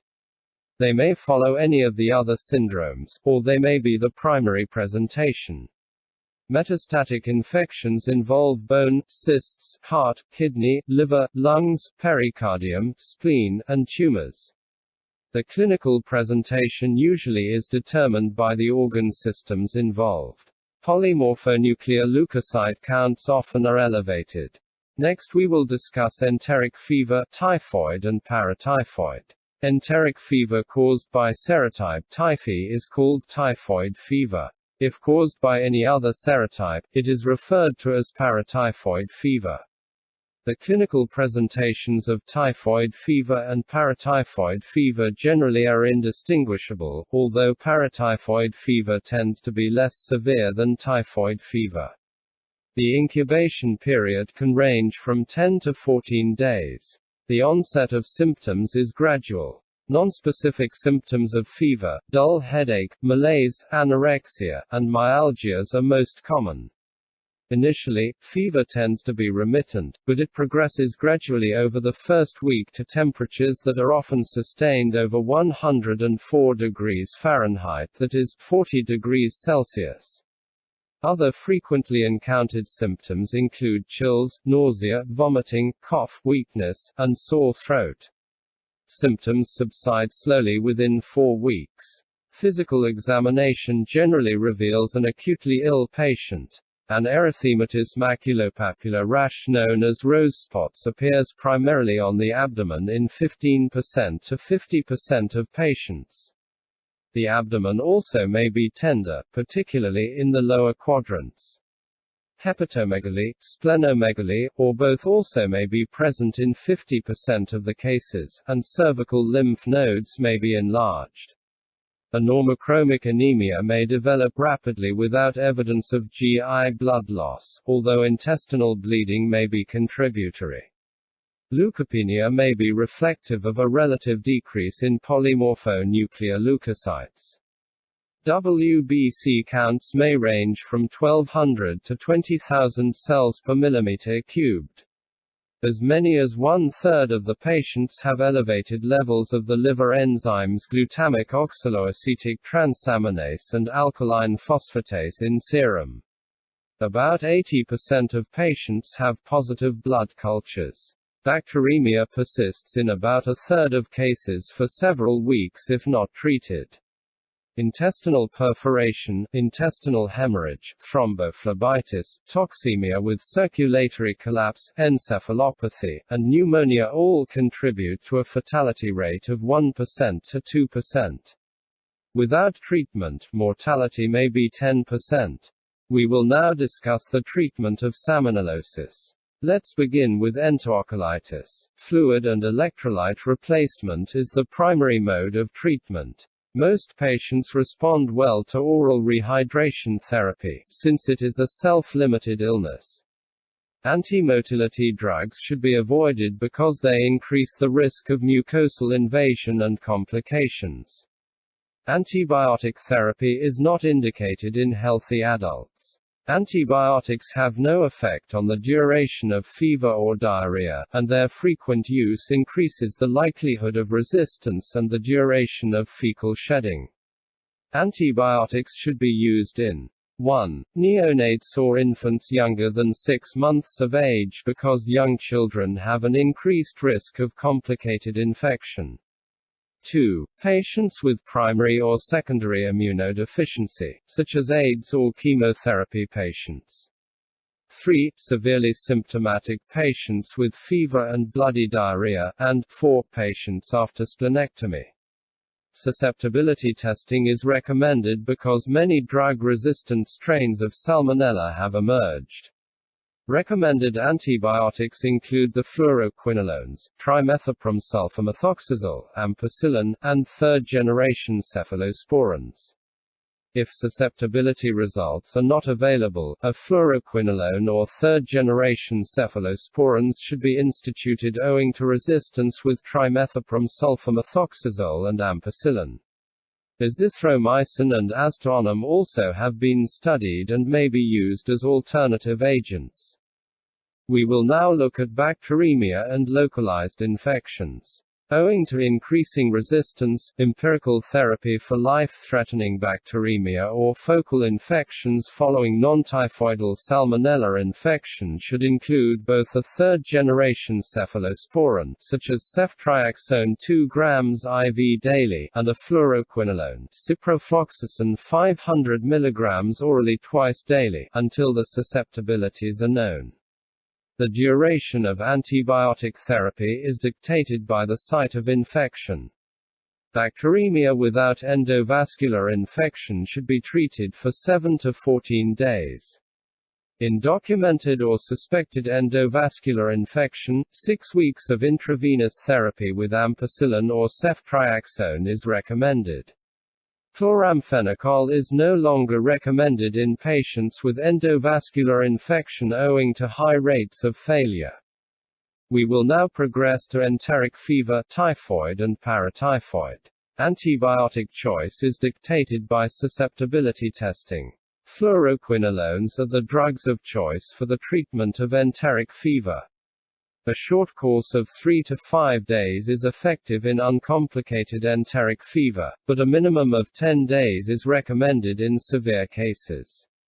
In patients who are infected with fluoroquinolone-susceptible Salmonella enterica serotype typhi, the average time for defervescence is less than 4 days, and the cure rates exceed 96%, with fewer than 2% of treated patients having persistent fecal carriage or relapse. Unfortunately, fluoroquinolone resistance is increasing in some areas, and these strains are also often multidrug resistant, limiting the choice of antibiotics. Among patients with fluoroquinolone-resistant Salmonella enterica serotype typhi infection, fluoroquinolone still can be used but at the maximal possible dose for a minimum of 10 to 14 days. These patients should be monitored carefully to determine whether they are excreting the organism in their feces. High-dose fluoroquinolone regimens have been successful in 90% to 95% of patients with multidrug-resistant infection. However, the average time to defervescence is 7 days, and the rate of fecal carriage during convalescence can be as high as 20%. The third-generation cephalosporins, e.g., ceftriaxone, cefixime, cefotaxime, and cefoprazole, and azithromycin are also effective drugs for typhoid. Chloramphenicol, amoxicillin, and trimethoprim sulfamethoxazole remain appropriate for the treatment of typhoid fever in areas of the world where the bacterium is still fully susceptible to these drugs and where the fluoroquinolones are not available or affordable. Although fluoroquinolones are not recommended in children, the pediatric use of ciprofloxacin in areas where multidrug-resistant Salmonella typhi occurs is acceptable. In pregnant women, the beta-lactam antibiotics are safe, and there are some case reports to support fluoroquinolone use. Adults and children with severe enteric fever characterized by delirium, obtundation, stupor, coma, or shock benefit from prompt administration of dexamethasone 1 mg per kilogram every 6 hours for 24 to 48 hours. 3 vaccines against Salmonella typhi are licensed in the United States: a heat phenol inactivated parenteral vaccine, typhoid vaccine, USP, an orally administered vaccine, Ty21A, Vivotif Burner, and a parenteral polysaccharide vaccine, VIC-PS, Typhim-Vi. The efficacy of these vaccines ranges from 42% to 77%, and immunity persists for 3 to 5 years. The parenteral inactivated vaccine causes substantially more adverse reactions than the other two but provides more prolonged protection. The Ty21A and Vi vaccines are recommended for travelers to areas of endemic disease and those in high-risk groups, including household contacts of Salmonella typhi carriers, laboratory technicians with repeated exposure, and sanitation workers in endemic areas. Since the Ty21A vaccine is a live, attenuated vaccine, it should not be administered to immunocompromised persons, patients taking antibiotics, or patients with gastroenteritis. We will now talk about chronic carriers of Salmonella. Chronic carriers of Salmonella usually have negative stool cultures at 12 weeks after the onset of illness, but some may have continued positive stool cultures at 6 to 12 months.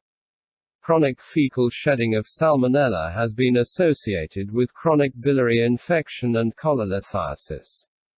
To alleviate the chronic carrier state, the drug of choice is norfloxacin 400 mg orally twice daily for 28 days. In addition, amoxicillin and trimethoprim sulfamethoxazole are effective in eradicating the bacteria in greater than 80% of cases after 6 weeks of therapy. Chronic carriers should take preventative measures, i.e., antibiotics and hygiene, so that they do not serve as reservoirs of infection to the community. Next we will discuss campylobacteriosis. Let's begin with the epidemiology. The Campylobacter species are flagellated, curved, gram-negative rods that are thought to be one of the most common bacterial causes of diarrheal illnesses worldwide. Although there are 14 different species, Campylobacter jejuni is the species responsible for more than 99% of Campylobacter-associated gastroenteritis. In the United States, the incidence of Campylobacter infection decreased 26% from 1996 to 1999. However, surveillance studies indicate that Campylobacter species remain the most commonly isolated enteric pathogen, detected 2 to 7 times more frequently than Salmonella or Shigella. Currently, the CDC estimates that 2.4 million persons are affected each year in the United States, involving almost 1% of the entire population. In developed countries, the peak incidence of Campylobacter infections occurs in children younger than 1 year of age and young adults of 15 to 44 years of age. The incidence is also higher in males than in females, although the reason for this is unknown. Patients with AIDS are particularly susceptible. The incidence in AIDS patients is 40 times that of the general population. Most reported cases occur during the summer months, beginning in May and peaking in August. In tropical developing countries, Campylobacter infections are common among children younger than 2 years of age, and asymptomatic infections of children and adults are more common than those seen in industrialized nations. This decrease in the case-to-infection ratio suggests that previous exposure confers immunity to the infecting strain. The transmission of infection occurs primarily by ingestion of contaminated food or water. Although Campylobacter species have varied reservoirs, such as livestock, dogs, cats, and birds, the consumption of chicken has been shown to be the major vector of infections in industrialized nations.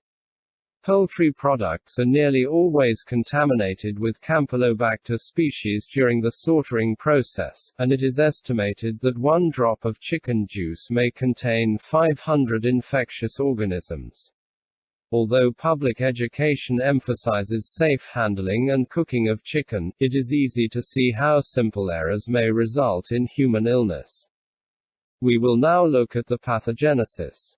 Campylobacter species are labile in acidic environments, much like Salmonella. Therefore, an inoculum of approximately 800 organisms is required to initiate infection. Conditions in the upper small intestine are favorable for multiplication. Flagella-mediated adherence and tissue invasion by bacteria have been demonstrated in the jejunum, ileum, and colon. Infection results in an acute inflammatory enteritis. Campylobacter jejuni can produce an enterotoxin or cytotoxin. Both cytotoxins and enterotoxins may be produced in many strains. Symptom manifestation depends on immunity. Patients infected with Campylobacter develop specific IgG, IgM, and IgA antibodies in serum and IgA antibodies in intestinal secretions. Volunteer studies indicate that immunity does protect against illness. We will now look at the clinical presentation. The average incubation period of Campylobacter is 2 to 4 days. The most common presenting symptoms include diarrhea, abdominal pain, and fever.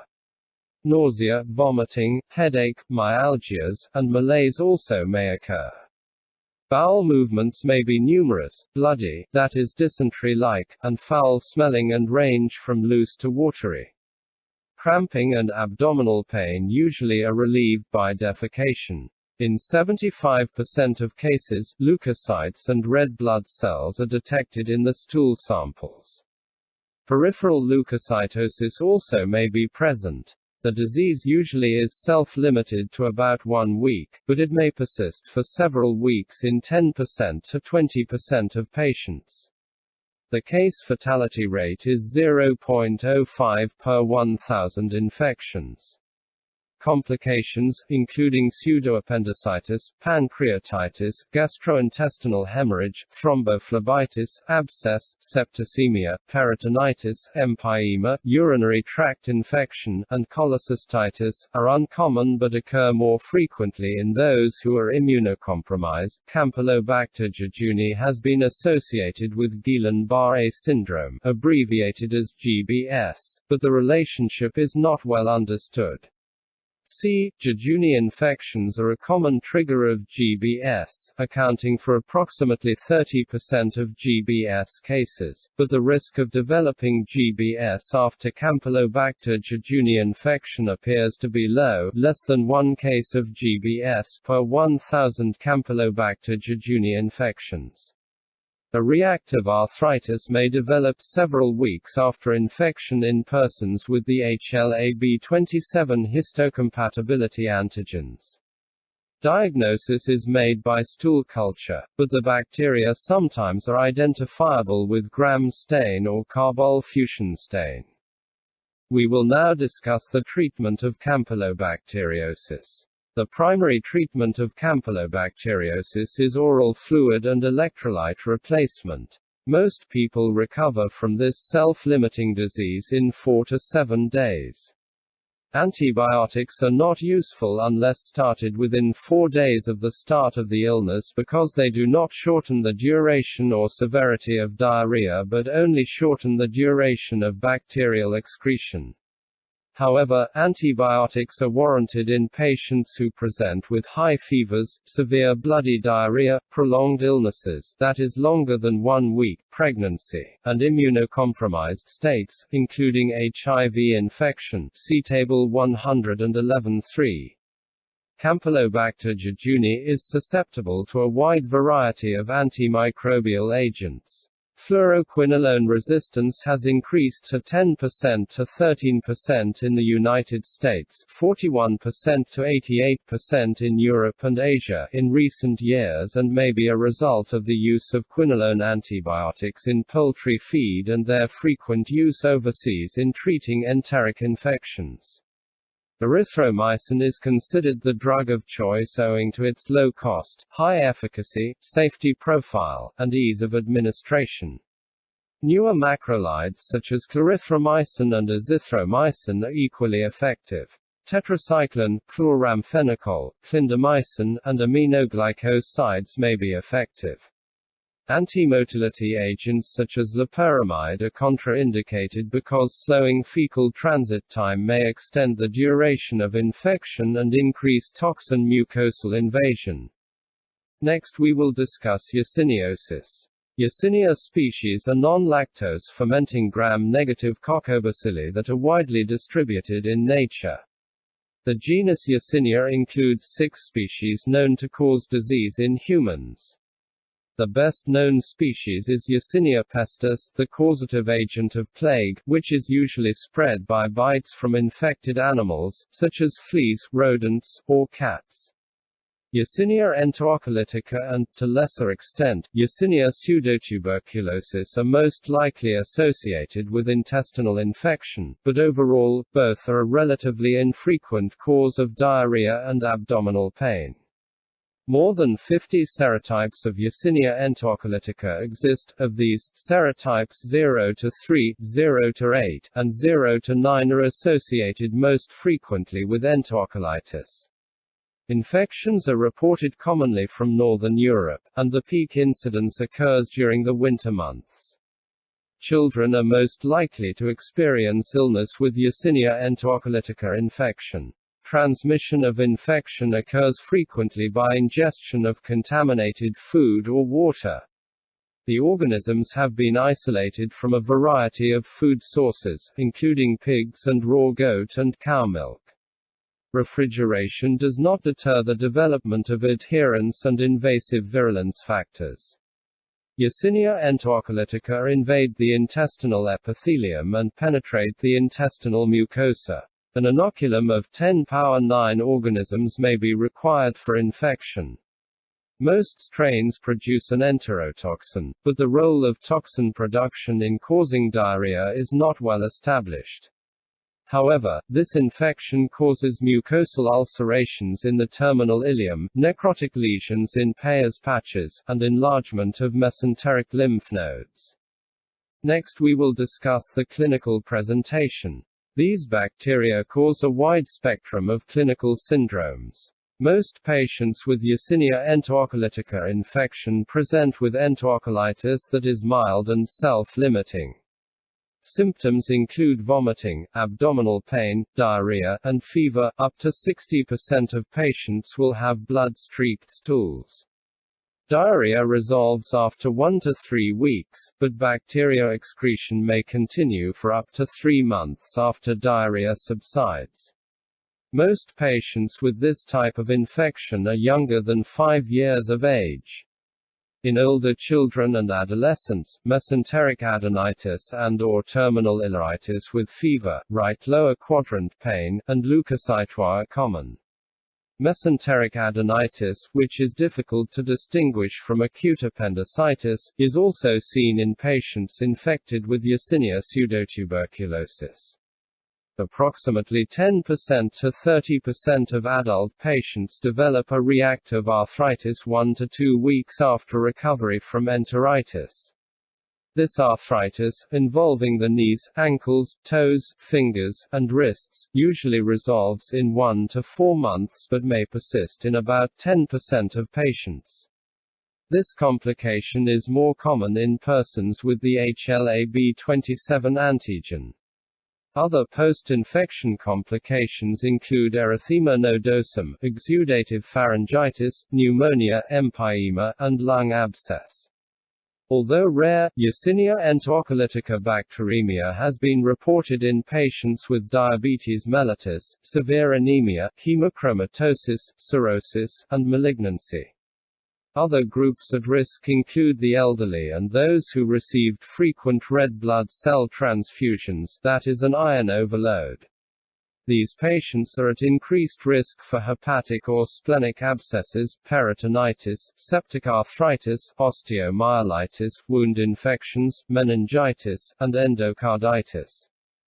We will now look at the treatment of yersiniosis. Oral fluid and electrolyte replacement is an important initial approach. Owing to the self-limiting nature of the illness, antibiotics may not alter the time to resolution of the diarrhea or the rate of bacteriologic cure.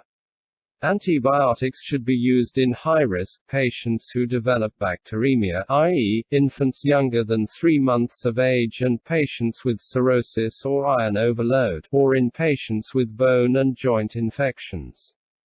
Drugs of choice are not yet identified. Fluoroquinolones alone or in combination with third-generation cephalosporins or aminoglycosides may be effective for Yersinia bacteremia or for those with bone and joint infections. Other antibiotics effective in vitro are chloramphenicol, tetracyclines, and trimethoprim-sulfamethoxazole. Agents frequently resistant to Yersinia are penicillin G, ampicillin, and first-generation cephalosporins. We will now progress to acute viral gastroenteritis. Acute viral gastroenteritis was unknown until the 1970s. Viruses are now recognized as the leading cause of diarrhea in the world, although in many cases an exact pathogen cannot be determined. In Asia, Africa, and Latin America, viral gastroenteritis accounts for an estimated 3 to 5 billion cases and is associated with 5 to 10 million deaths. Viruses that cause gastroenteritis include rotavirus, calicivirus, enteric adenovirus, and astrovirus. Other viruses, such as toroviruses, coronaviruses, picoburnaviruses, and pestiviruses, are being identified increasingly as causative agents of diarrhea. We will now move on to rotaviruses. Let's begin with the epidemiology. Rotavirus is the most important cause of diarrhea worldwide, and 1 million people die annually from the infection. In the United States, approximately 3.5 million cases of diarrhea, 500,000 physician visits, 50,000 hospitalizations, and 20 deaths occur each year in children younger than 5 years of age. In developing countries, almost all children younger than 5 years of age are infected with rotaviruses. The fecal-oral route is thought to be the most common mode of transmission.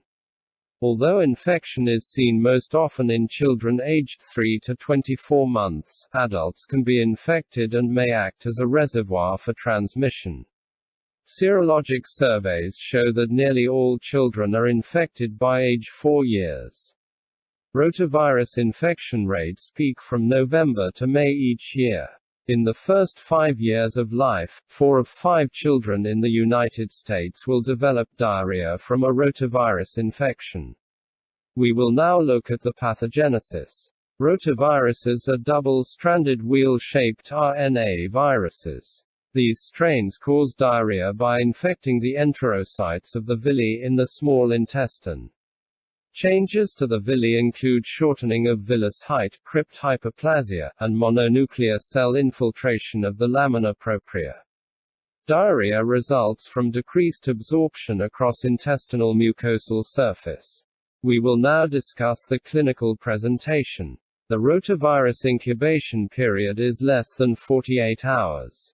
Clinical manifestations of rotavirus infections vary from asymptomatic, which is common in adults, to severe nausea, vomiting, and diarrhea with dehydration.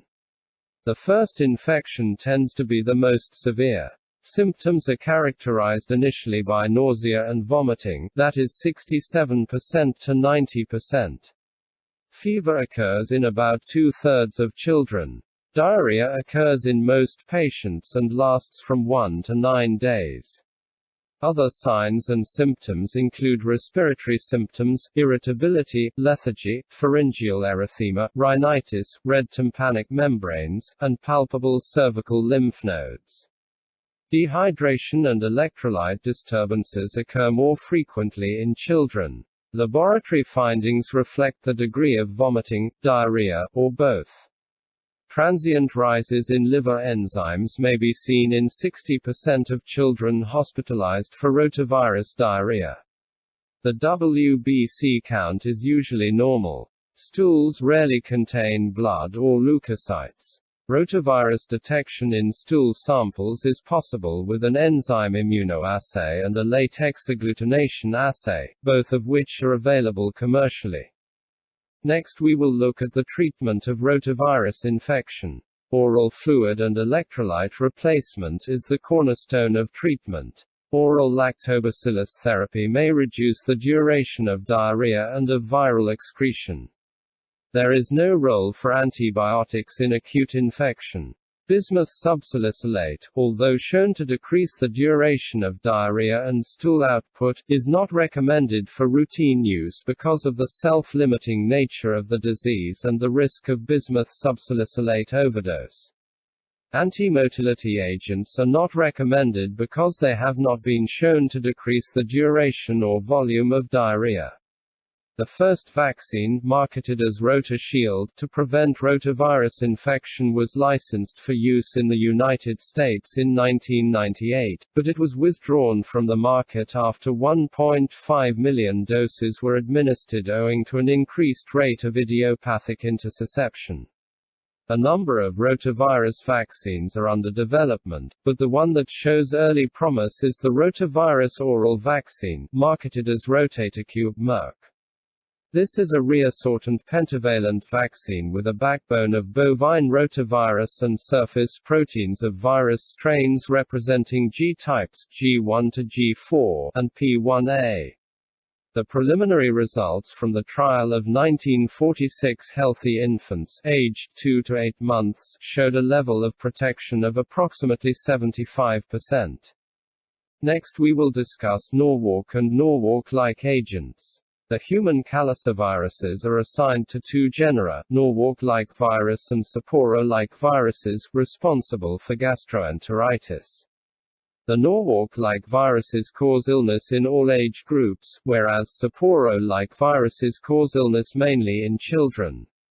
Although the relative importance of these viruses as causes of GI infections is unknown, Norwalk-like viruses are important causes of outbreaks. The Norwalk virus was the first of these agents to be described in 1972 in Norwalk, Ohio. Other viruses that are morphologically indistinguishable from Norwalk virus and thus belong in this family were named according to the location of the outbreak of illness or contaminated source, such as Norwalk, Hawaii, Montgomery County, Ditchling, Cockle, Parramatta, Snow Mountain, and Marin County. As with most viruses, the epidemiology of the Norwalk-like organism is not well understood. The disease commonly affects children and adults, but it is not often associated with disease in neonates and preschool children. Outbreaks occur throughout the year and have been documented in families, healthcare systems, cruise ships, and college dormitories. Norwalk-like viruses are often spread from person to person. Other vectors of transmission include contaminated water supplies, fecal-oral spread, and foodborne outbreaks. Almost any food that has come in contact with contaminated water can serve as a vehicle for an outbreak. A major source of food-borne gastroenteritis is contamination of shellfish beds from raw sewage dumped into the water supply. The pathophysiology of this disease is similar to that caused by the rotavirus. Human volunteer studies show histopathologic changes in the jejunum within 24 hours of viral challenge, and clinical manifestations appear within 48 hours. Rush border enzyme activity may be decreased, resulting in lactose intolerance, but it generally returns to pre-infection levels within 2 weeks. The exact mechanisms of virus-induced vomiting or diarrhea are unknown. Virus shedding in the stool can occur over the first 24 to 48 hours after illness. Norwalk-like viral gastroenteritis is characterized by sudden onset of abdominal cramps with nausea, vomiting, or both. Although adults frequently experience non-bloody diarrhea, and children experience vomiting more often than diarrhea. Other complaints are myalgias, headache, and malaise, which are accompanied by fever in about 50% of patients. Signs and symptoms generally last 12 to 48 hours. The disease is generally self-limiting.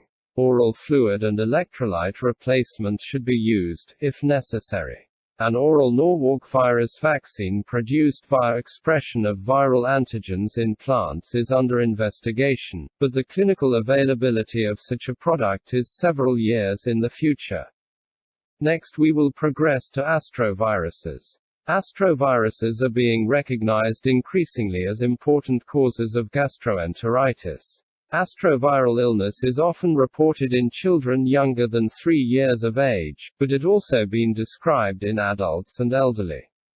Astroviruses have been detected in the stools of children, as well as in patients with immunodeficiency conditions such as HIV infection or bone marrow transplantation.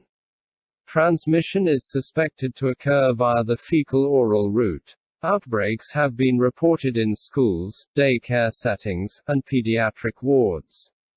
The pathogenesis of astroviral infection is believed to be similar to that noted for rotavirus. The clinical presentation consists of diarrhea, headache, malaise, nausea, and to lesser extent, vomiting. These symptoms appear to be similar to those observed with rotavirus but milder. The incubation period is estimated to be 3 to 4 days, and the disease is usually self-limiting within 5 days. Maintenance of adequate hydration and electrolyte balance is the only therapeutic issue. The duration of viral shedding may be as long as 35 days. We will now look at enteric adenovirus. Adenovirus is an icosahedral virus previously associated with respiratory, ocular, and genitourinary infections. However, serotypes 40 and 41 have been identified as GI pathogens. The peak incidence is in children younger than 2 years of age, and infections occur year-round. Transmission is primarily person-to-person and fecal-oral, and viral shedding from the gut may occur for extended periods. The incubation time is 8 to 10 days. Diarrhea and vomiting often last 1 to 2 weeks. Low-grade fever and respiratory symptoms are also common. The diagnosis can be made by enzyme immunoassay that identifies serotypes. Pause the video and carefully scrutinize Table 111.5 summarizing the agents responsible for acute viral gastroenteritis and diarrhea before advancing to the next slide. We will now discuss other potential viral pathogens. Although less commonly associated with severe GI disease, pestivirus, torovirus, and coronavirus-like particles have been recovered from diarrheal stools. In HIV-infected patients, the presence of diarrhea is associated with virus in 35% of stool specimens. Astrovirus, picoburnavirus, calicivirus, and adenovirus appear to be the most commonly isolated viral pathogens. Table 111.5 presents specific characteristics of these agents. And now we will discuss traveler's diarrhea. Traveler's diarrhea is identified by multiple names depending on where the disease occurs, but all describes the clinical syndrome manifested by malaise, anorexia, and abdominal cramps followed by the sudden onset of diarrhea that incapacitates many travelers. In particular, an increased risk lies with North Americans and Northern Europeans traveling to Latin America, Southern Europe, Africa, and Asia. The highest risk is observed with patients with immunocompromised conditions, achlorhydria, or inflammatory bowel disease, and people taking diuretics, digoxin, lithium, or insulin, because of the need for appropriate hydration. Overall, an estimated 20% to 50% of people traveling to high-risk areas will develop the illness. The onset of symptoms usually occurs during the first 2 weeks of travel but can occur anytime during the visit or after returning home. The severity of the syndrome is determined by the number of stools per day and the presence or absence of cramping, nausea, and vomiting. Traveler's diarrhea is rarely life-threatening and is caused by contaminated food or water. Foods at high risk for contamination include raw or undercooked meat and seafood and raw fruits and vegetables. Tap water, ice, and unpasteurized milk and dairy products may be associated with increased risk. The most common pathogens include Enterotoxigenic Escherichia coli, that is 20% to 72%, Shigella, that is 3% to 25%, Campylobacter, that is 3% to 17%, Salmonella, that is 3% to 7%, and viruses, that is 0% to 30%. Next we will discuss prophylaxis of traveler's diarrhea. Patient education in avoiding high-risk food and beverages may reduce the risk to less than 15%, even in endemic areas. Slogans such as "peel it, boil it, cook it, or forget it" remind travelers to avoid contaminated food and to use water purification or reliable bottled beverages. Bismuth subsalicylate 525 mg orally once to 4 times daily for up to 3 weeks is a commonly recommended prophylactic regimen. Bismuth subsalicylate may inhibit enterotoxin activity and prevent diarrhea. Although efficacy of prophylactic antibiotics have been documented, the uses are discouraged owing to the increased risk of selection of drug-resistant organisms, side effects of antibiotics, e.g., photosensitivity, and possible acquisition of more severe infections. Prophylactic antibiotics, see Table 111.3, are recommended only in high-risk individuals or in situations in which short-term illness could ruin the purpose of the trip. Travelers to high-risk areas should pack a kit that includes a thermometer, loperamide, 3 days of antibiotics, see below, oral rehydration solution salts, and a water purification method. No vaccines are currently marketed in United States, and those which are available and in development are ineffective. We will now discuss the treatment of traveler's diarrhea. Fluid and electrolyte replacement should be initiated at the onset of diarrhea. Oral rehydration therapy generally is not required in healthy individuals. Flavored mineral water offers a good source of sodium and glucose. For symptom relief, loperamide preferred because of its quicker onset and longer duration of relief relative to bismuth should be taken 4 mg orally initially and then 2 mg with each subsequent loose stool to a maximum of 16 mg per day in patients without bloody diarrhea and discontinued if symptoms persist for over 48 hours. Other symptomatic therapy includes bismuth subsalicylate 525 mg every 30 minutes up to 8 doses. Antibiotics, see Table 111(3), are recommended in addition to loperamide in moderate or severe diarrhea with systemic symptoms. Currently, the drug of choice is a fluoroquinolone. In pregnant women and children younger than 16 years of age, a combination of trimethoprim sulfamethoxazole and erythromycin has been suggested. Macrolides are the drugs of choices only in areas of high prevalence of Campylobacter species resistant to quinolones, such as Thailand. Next we will discuss food poisoning. Food poisoning results from the ingestion of food containing pathogenic microorganisms, preformed toxins that were produced by microorganisms, or other toxic compounds.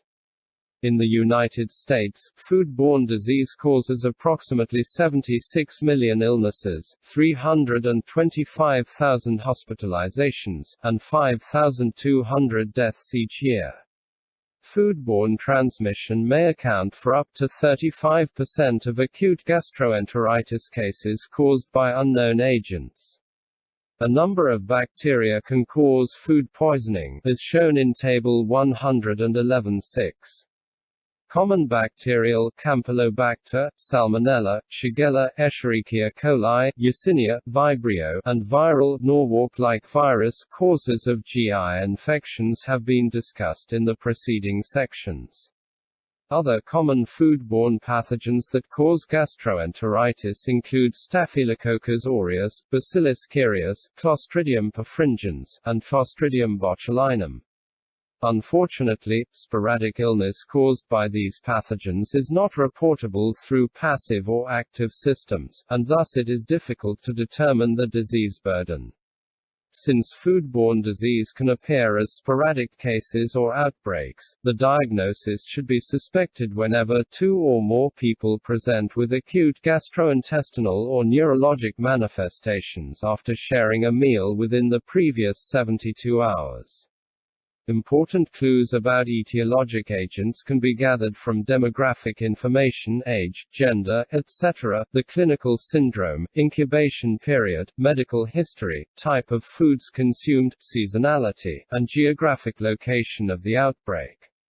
Staphylococcal food poisoning results from the ingestion of food contaminated by an enterotoxin produced by certain strains of Staphylococcus aureus growing within the food.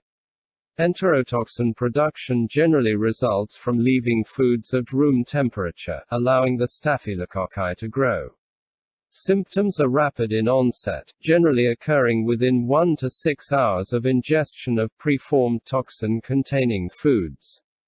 The condition is characterized by nausea and vomiting, 75%, although abdominal cramps and diarrhea also may be present. Symptoms resolve in less than 12 hours. Oral rehydration therapy should be provided in severe cases, but antibiotics are not indicated.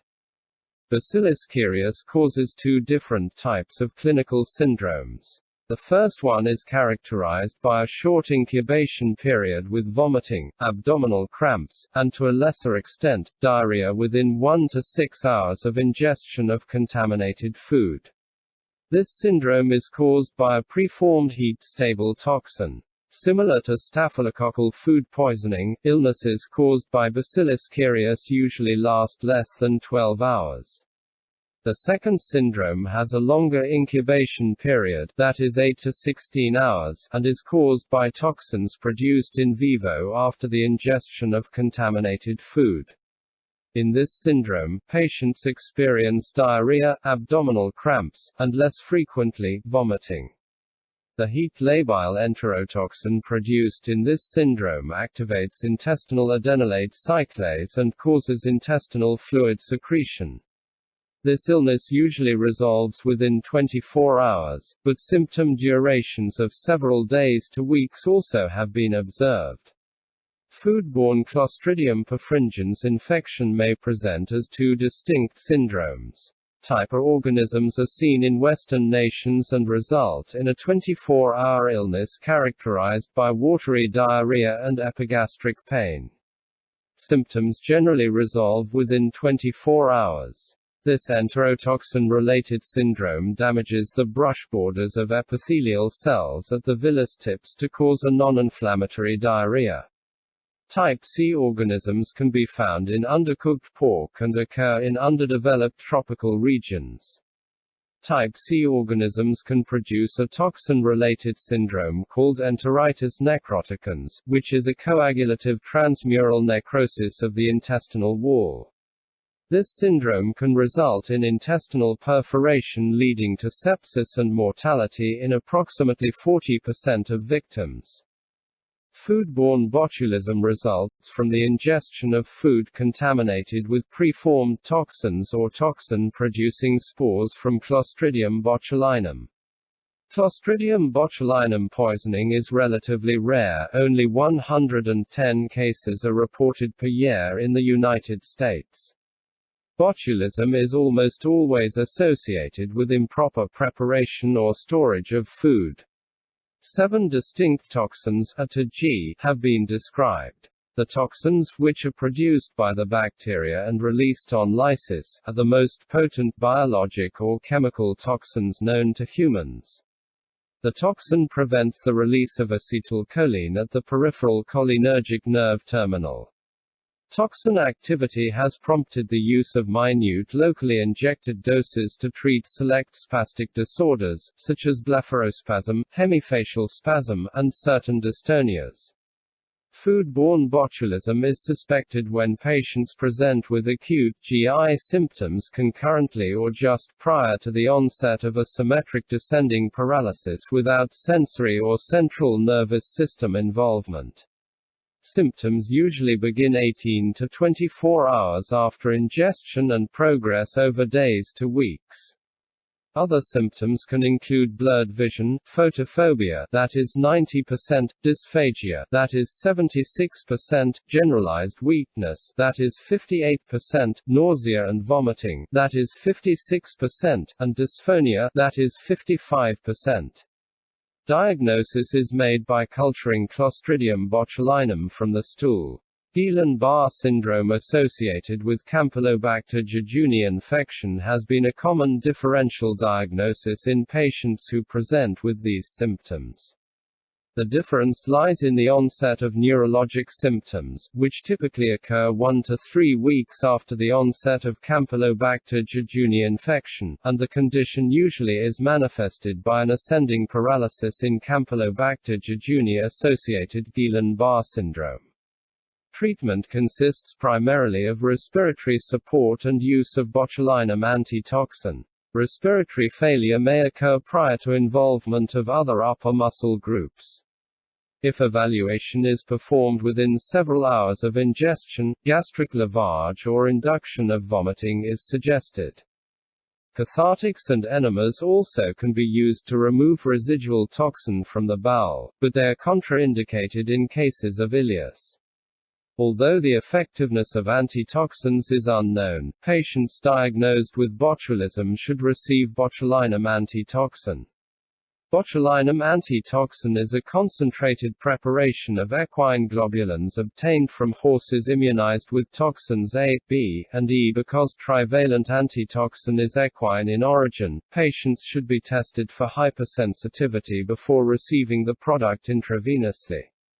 Other agents used experimentally as adjunctive therapy are guanidine, which antagonizes the effect of botulinum toxin at the neuromuscular junction, and 4-aminopyridine, which increases acetylcholine release.